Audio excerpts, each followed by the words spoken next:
I just read chapter 5 of The Subtle Art of Not Giving a Fuck by Mark Manson. This chapter is called You Are Always Choosing. Now, he said when we get to feel like we choosing our problems, we feel empowered. But when we feel like problems are being forced on us against our will, at that point we feel like victims. We feel victimized. And what we have to start to realize is just because things happen to us, be it problems, that doesn't necessarily make it our fault.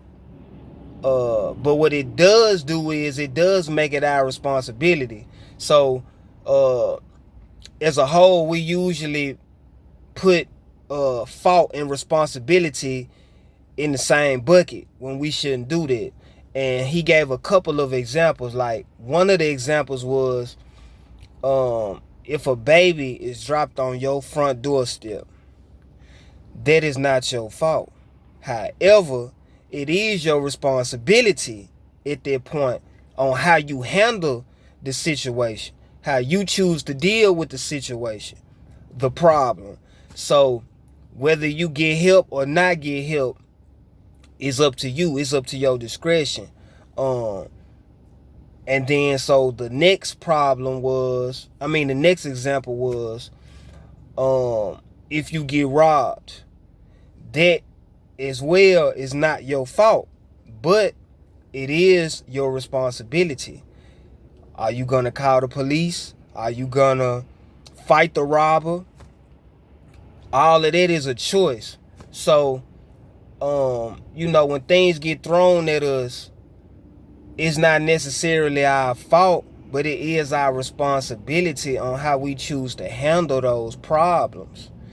So he also gave like an example of how to deal with life similar to like playing cards, specifically poker.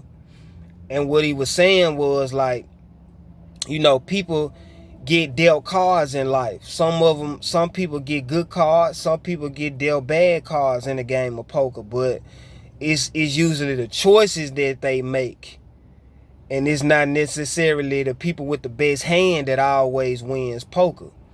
So you have to do the best that you can with the cards that you're dealt. So that was the gist of the chapter to me. You know what I'm saying? It was a little bit more sprinkled in there about being a victim, and all that, and how it's not good to be a victim, and how social media perpetuates being a victim, and it pins people against each other in its own little special way. But the moral of the story was how you combat problems.